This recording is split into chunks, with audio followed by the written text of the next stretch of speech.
Kasi itong stator wala namang damage. Kuha muna ako ng langis kahit use oil ng gamit sa motor. Ito guys, may use oil tayo. Ayan. Lagyan natin ng magandang araw po. Mayroon naman akong repair ngayon. Isang spin dryer motor. Ayan. Kung sira ito ang sira niya. Ayan. Backlash. Ang natira na lang ito, nag-iisa. Ayan guys, kung makikita nyo. Ayan. Papakita ko sa inyo kung paano tatanggalin yung case niya. Ayan, yung kaha niya. Ayan. Para palitan natin. Papakita ko sa inyo kung paano magpalit ng sikinhan lang din na spin motor. Ayan. Bali ito guys, okay pa ito. Gumagana ito.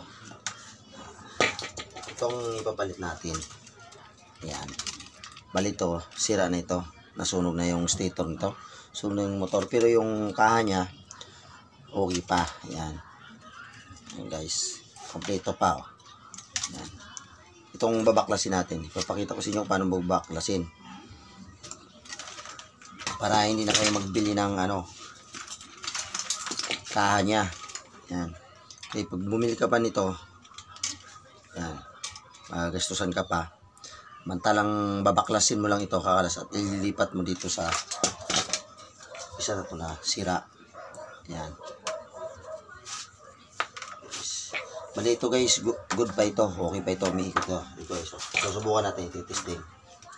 Yan, kung iikot. Ayan, kinabitan ko na ng kapasitor. Yan. Yan. Yan guys. Lagyan ko ng tape para makita nyo kung ikot. Yan. Yung sa saksak ko. Makita ko sa inyo na okay siya. Ayan guys. Ayan. Umiikot siya. Ngayon papalitan lang natin ng kaha.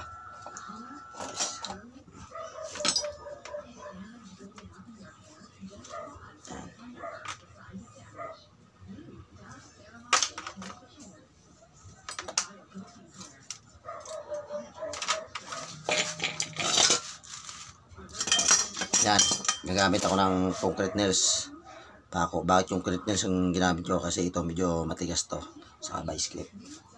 Medyo masakit-sakit pa yung kamay ko kaya tinalian ko muna. Tinalian na pesa guys. Ang munang babaklasin ko ay itong sa sunog sa sira. Yan, pakita ko sa inyo guys kung paano babaklas.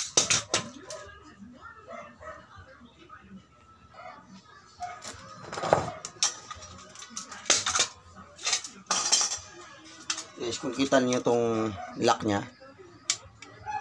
yan, dito natin ilalagay yung pako. Dito natin mamartilyohin.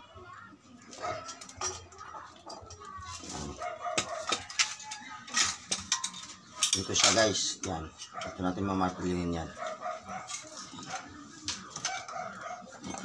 Lang, kasi lang natin ang martilyo itong pako para matanggal siya. Kung wala kayong gamit na barina, hindi ko lang ito babarinahin. Ayan guys, gasto sa kuryente. Ayan. Ito namang isa. Ayan. Ito yung guys, pagbaklas lang.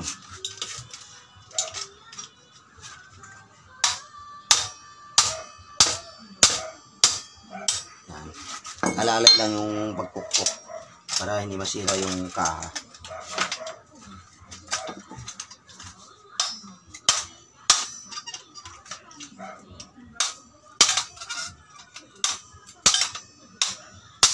Yan. Isa na lang yung tanggalin ko.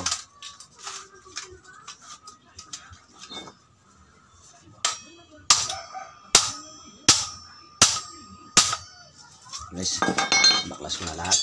Mabilis lang magtanggal. Kasi magbabarina ka pa yan. Guys, ito yung ipapalit natin sa kabila. Pero bago natin to ipalit ton, lalagyan natin itong langis yung foam para tumagal pa ito.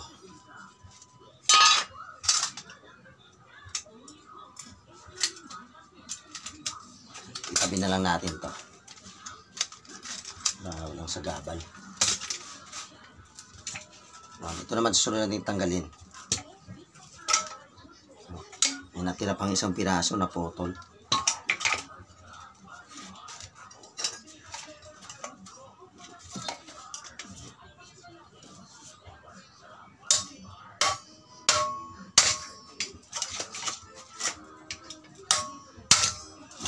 Tigas to ah.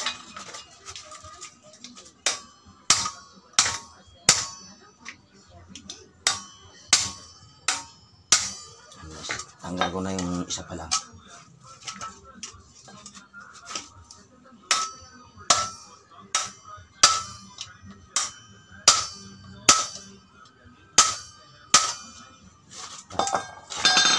Matigas ha.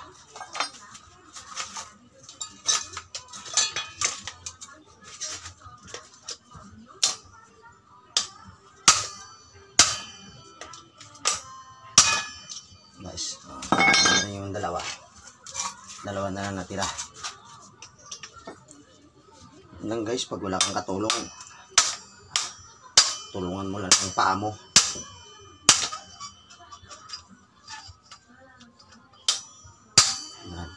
Na. Hindi pa magaling yung injured ko kasi disgrasya tayo sa kalsada.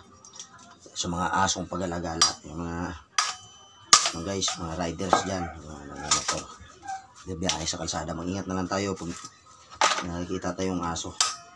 Ang hindi akalain nating tatakbo bigla o tatawid, yun pala tatawid. Kaya tinawiran ako ng dalawang aso, kaya nadisgrasya ako. Apoy.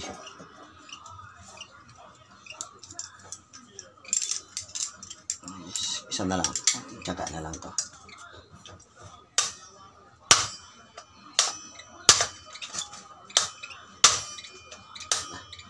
Tigas ah. Okay. Guys, natanggal ko na. Isa. Dahan-dahanin lang natin yung pagtanggal.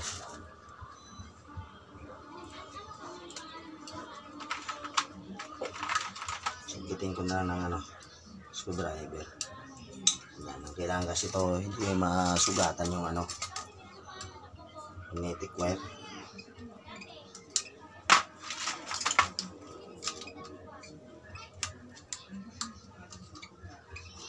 Singkitin ko lang para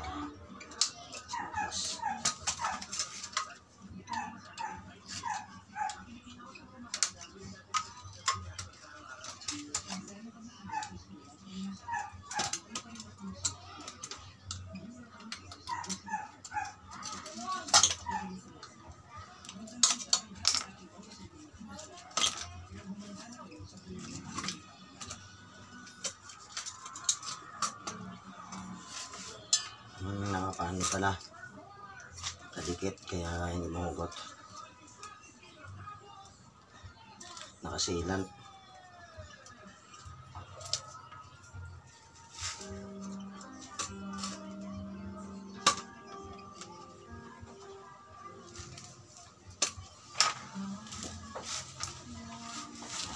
Lusot natin to para mahugot siya.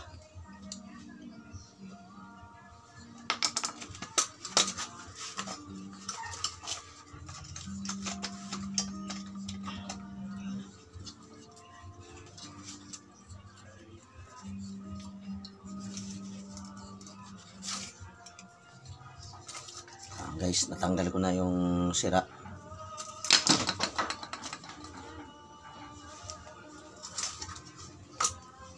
So, kasi itong stator wala namang damage. Kuha muna ako ng langis kahit use oil lang gamit sa motor. Ito guys, may use oil tayo. Ayan. Lagyan natin ng langis yung foam.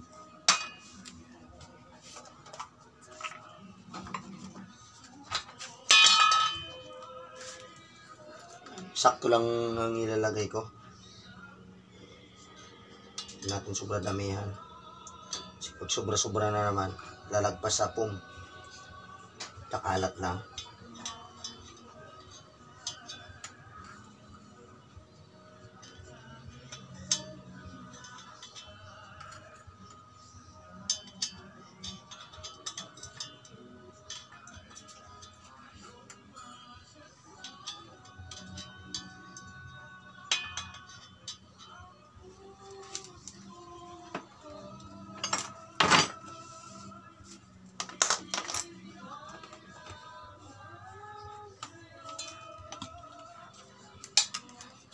Guys, nalagyan ko na ng langis, use oil. Purpose nito para tumagal pa tong busing niya.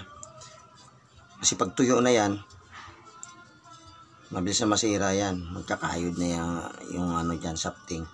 Pinunasan ko lang yung mga langis na sobra na kumalat. Align ko lang medyo tumabingi.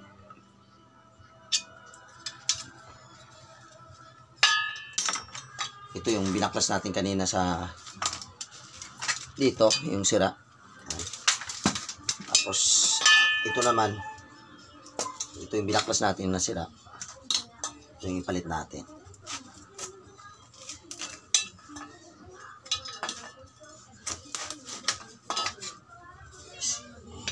Ngayon muna natin ito, temporary lang muna. Kasi babaklasin ko pa yung lock sa kabila. Hirap kasi ito guys pag magasgasan. Kasi masisira na.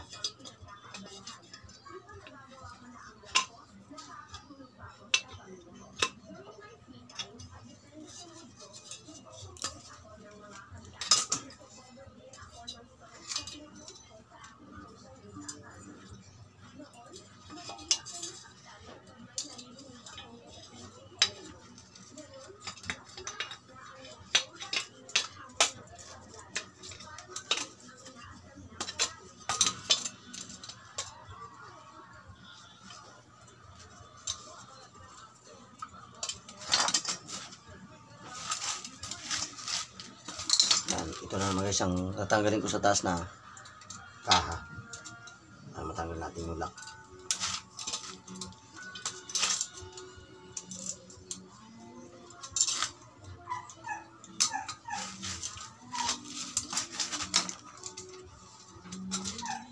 Guys, natanggal ko na. Ito naman tatanggalin ko to. Yan, medyo masikip na. Pupukin lang natin. Tabi natin muna to, yung baka madamage. Guys, puro ano lang to guys, puro manual. Hindi tayo gagamit ng grinder o barina. Kukunin natin to para lumabas to.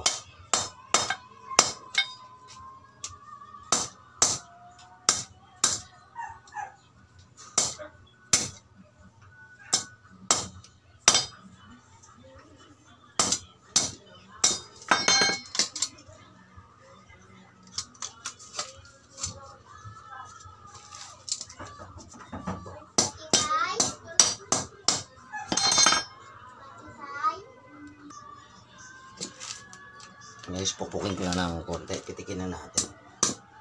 Para mabaklas. Medyo ayaw. Kailangan pa yung pukpok.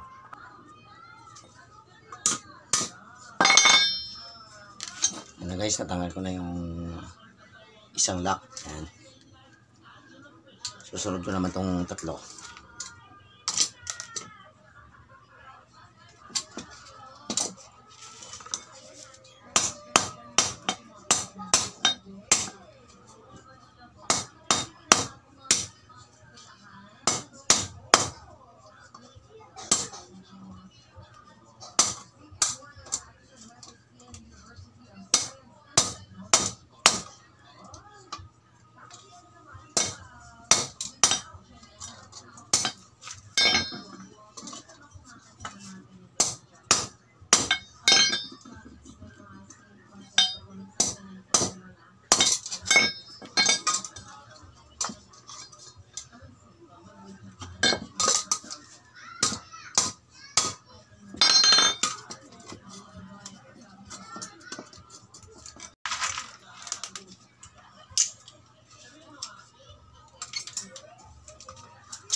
guys. Oh. Tatlo na. Isa na lang guys natira. Isa na lang.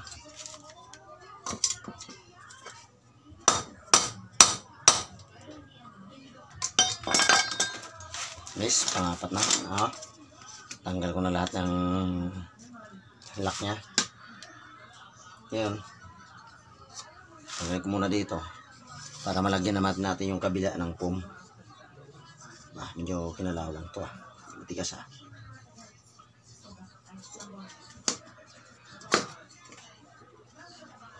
may kayod kaya hindi lulusot.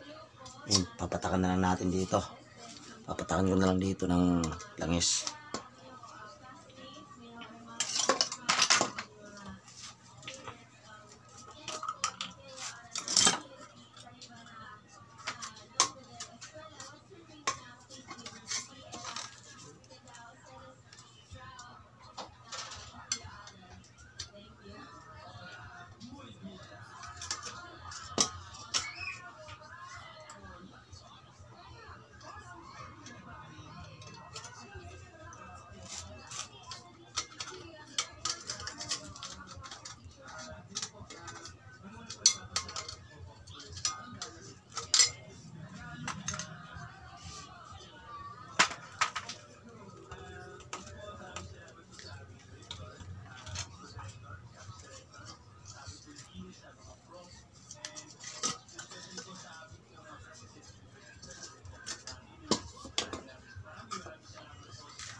Itapat ko muna sa butas ng screw yung stator. Guys, itapat ko na. Ngayon, i-align ko naman itong bossing. Sige, medyo tumabing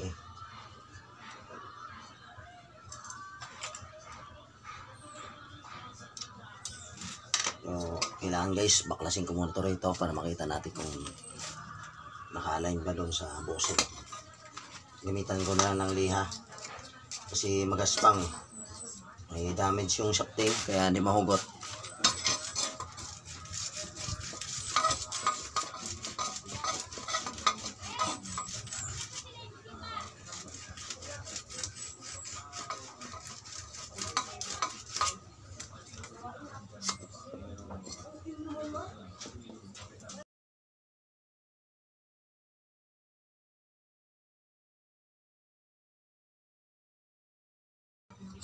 Guys, nahugot ko na.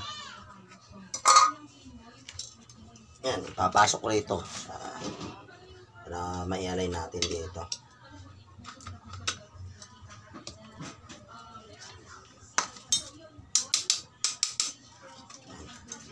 Pumasok kasi hindi na sa align. Yan. Yan guys, pumasok na, naka-align na. Yan, ito naman ang sasaklob natin. Yan, tabingi guys yung bossing. I-align ko muna.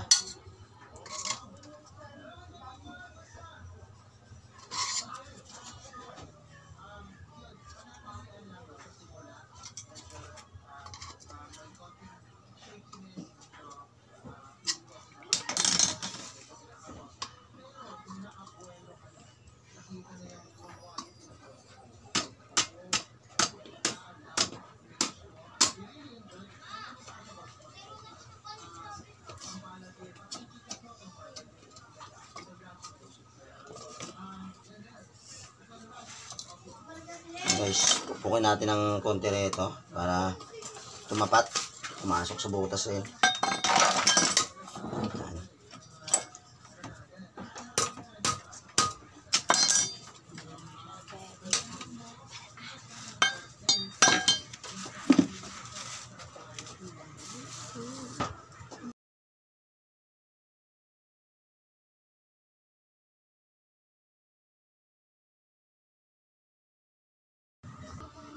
Yan guys, yan, screw na lang ang kulang. Ayan. kuha ako ng screw. Pili ako ng screw dito itong ilalagay dyan.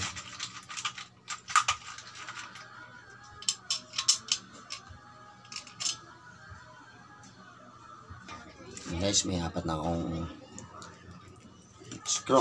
Yan. Yan ang ilalagay ko rito.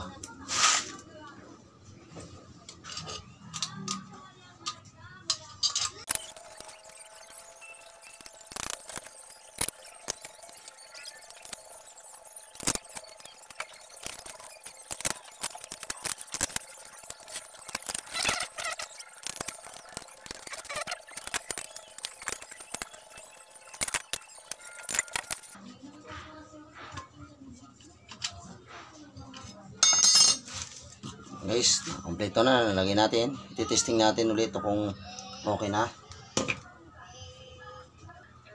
Guys, bago natin testing, pipitikin muna natin dito. Pitikin muna natin guys para umalain. Ayan guys, pag lumambot na yan. Lambot na, nakalay na yan. Guys. Ayan.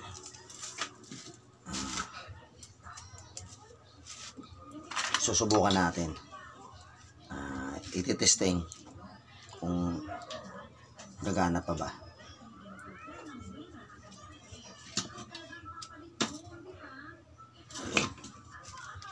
Guys, ang common niya ay blue. Ang starting niya guys ay black. Ayan, dito yan. Tapos ang running niya ay red. Running red, kabit dito capacitor, kabit yung line to. Dito yung line 1 sa common.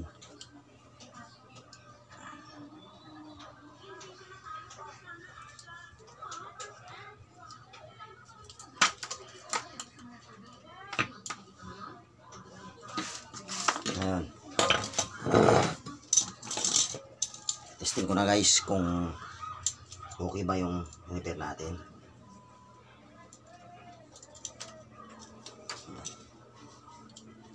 Baka na natin to.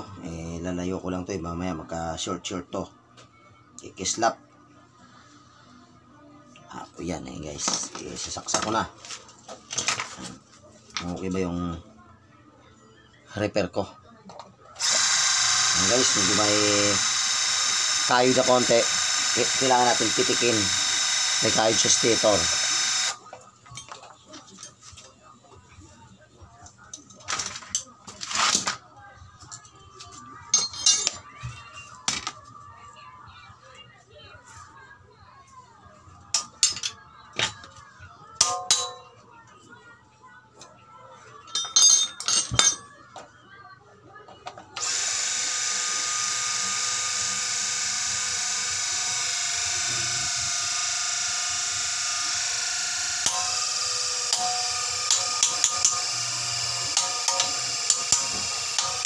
Kailangan mawala guys yung ingay na yan.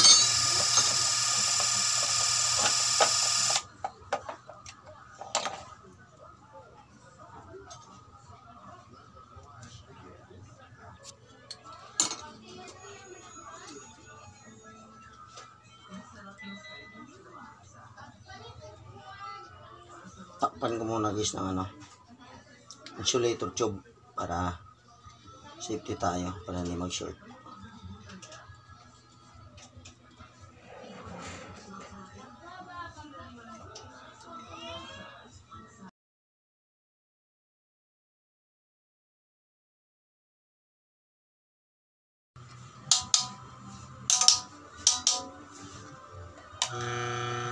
Guys, na wala na guys yung ingay.